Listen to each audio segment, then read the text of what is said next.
Hello everyone, welcome back to our YouTube channel Agri Addict. So in this video, we are going to talk about ICAR PhD exam 2025 for the subject of entomology. And you ask me why Ritik is again here, because he has given this exam of ICAR PhD 2025 for the subject of entomology.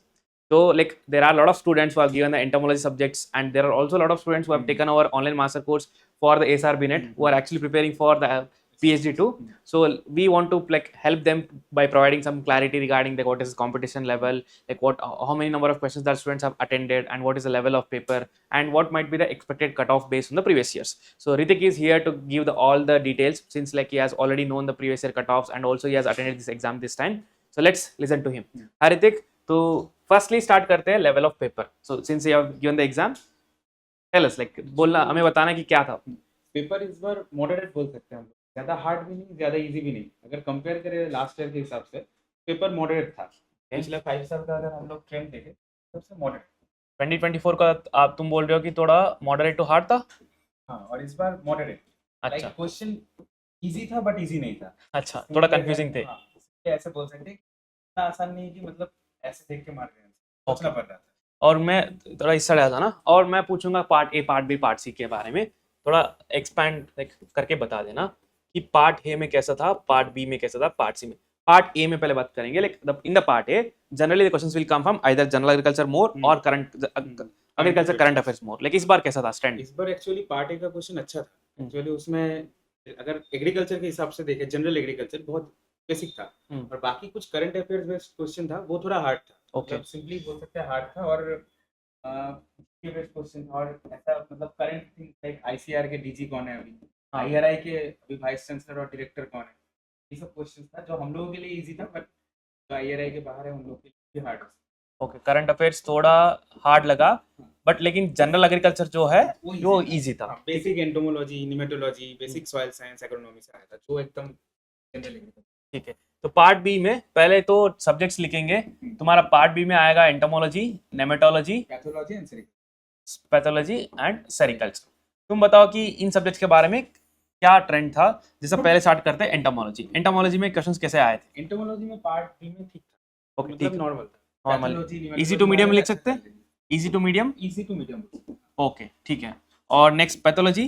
Pathology easy, easy था. Okay, और sericulture. Sericulture थोड़ा hard. Okay, it was okay, ठीक है. और last वाला जो part था नेमेटोलॉजी. नेमेटोलॉजी moderate था. ठीक है. पार्ट बी में मतलब लगभग 50 क्वेश्चंस में 50 क्वेश्चंस में लगभग कितना मतलब ठीक ठाक लगा? ये लगा 42 क्वेश्चंस. अच्छा, पार्ट बी में 42 क्वेश्चंस मतलब ठीक ठाक है, मतलब इजी प्लस मॉडरेट. ठीक है, वो सब मिला के तो ठीक है. पार्ट बी तो हो गया. लेकिन पार्ट सी में जो तुम्हारा कोर सब्जेक्ट है एंटोमोलॉजी, उसके बारे में बताओ कि पार्ट सी का क्या सीन है. हो सकते हैं कि क्वेश्चन था बेसिक बट थोड़ा ट्रिकी था. मतलब सोचना पड़ रहा था. वन लाइनर था बट फिर भी सोचना पड़ रहा था. तो मतलब आप समझ लीजिए कि मीडियम ही इजी नहीं है. ऐसा था. हाँ, मीडियम ही लिखते, मॉडरेट हार्ड बोल सकते हैं. अच्छा, मॉडरेट टू हार्ड, थोड़ा हार्ड थोड़ा बोल ज्यादा सकते भी नहीं. पिछले अगर हम लोग लास्ट 5 इयर्स का देखें वैसा भी नहीं था. थोड़ा अंदर आ जाना. हाँ, ऐसा भी नहीं था कि अगर लास्ट 5 इयर्स का हम लोग देखें क्वेश्चन था मतलब ट्रिकी था. थोड़ा सिंपली बोल सकते हैं ट्रिकी क्वेश्चन था. ओके ठीक है. तो ये स्टेटस था कि पार्ट सी के बारे में. ओवरऑल पेपर जैसे तुमने बताया लास्ट टाइम थोड़ा हार्ड था इस टाइम के कंपैरिजन में, इस बार थोड़ा मॉडरेट आया था पेपर. तो लेवल ऑफ पेपर तो हो गया. नंबर ऑफ क्वेश्चंस भी हमने डिटेल में डिस्कस किया कि क्या था स्टेटस की, पार्ट ए में कितना था और पार्ट बी कितना था. ओके ठीक है. तो कट ऑफ के बारे में बात करने से पहले लास्ट ईयर के जो टॉप रैंकर्स थे इस एग्जाम के, थोड़ा इसमें कंफ्यूजन हो सकता है. स्टूडेंट्स प्लीज नोट, इसमें थोड़ा कंफ्यूजन हो सकता है क्योंकि इसमें ना सिल्क बोर्ड का भी था एग्जाम. सेम एग्जाम ही था सिल्क बोर्ड के लिए भी, जहां पे सीनियर लोग भी एग्जाम लिखे थे. Seniors have also written the exam who are already pursuing their PhD. तो इसमें जैसा ऑल इंडिया रैंक 1 था, उनका जो मार्क्स जो आया था 370, लेकिन ये ऑलरेडी आईसीआर पीएचडी खत्म कर गए थे. पीएचडी कंप्लीट हो गया था. आईआरआई के सीनियर थे डॉक्टर रुद्र.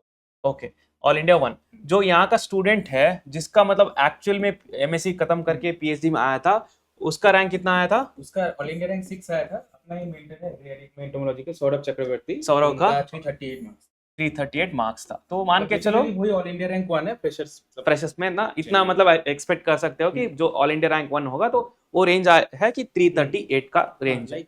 हाँ 350 अराउंड ही 350 मतलब 330 टू 350 का ऑल इंडिया रैंक 1 आप मान के चलो कि इतने का आ सकता है। अगर आप लोग ऑल इंडिया रैंक 1 2 3 आईआरए में आने का सोच रहे हो ना, ये टारगेट आपको रखना पड़ेगा। This is the target. तो नंबर ऑफ सीट्स कितने हैं ऋतिक इसमें? 6 है टोटल 6 है। जनरल कितने हैं इसमें? वही 2 है, 2 या 3 अभी मतलब डिपेंड करता है। 2 और 3, ठीक है, ओके। और कैटेगरी ओबीसी में? ओबीसी में 1 C1 ST1 अब WS1 और PH कभी-कभी रहता है, कभी-कभी नहीं रहता है। अच्छा, वो डिपेंड करता है ना, वो वो बाद में हाँ, होगा। वो 6 जब to 7 आईसीआर का बांट मतलब प्रोचर हाँ। निकलेगा काउंसलिंग है, उसमें थोड़ा क्लियरली पता चल जाएगा अच्छा। क्या नंबर ऑफ सीट्स है। ये तो टेंटेटिव है, हाँ। ठीक है, हाँ। ये मतलब फाइनल मत समझो, ठीक है। ये था नंबर ऑफ स्टूडेंट्स। तो मान के चलो स्टूडेंट्स, अगर if you are like targeting for ICR PhD like coming into IRI from this exam, then expect like all India 1 2 3 4 5 you will be able to get into IRA, otherwise it's not that easy or not possible. तो cut off का details जैसा ऋतिक ने बताया last time के according थोड़ा moderate था, तो paper में 350 प्लस या 350 टू 360 अराउंड बोल सकते हैं। मुझे जितना लगा एग्जाम देके 350 अराउंड में हो सकता है top top all India rank 1 around 350 360 तक हो सकता है। So this is the complete details. ये था कंप्लीट डिटेल्स एंटोमोलॉजी सब्जेक्ट के बारे में।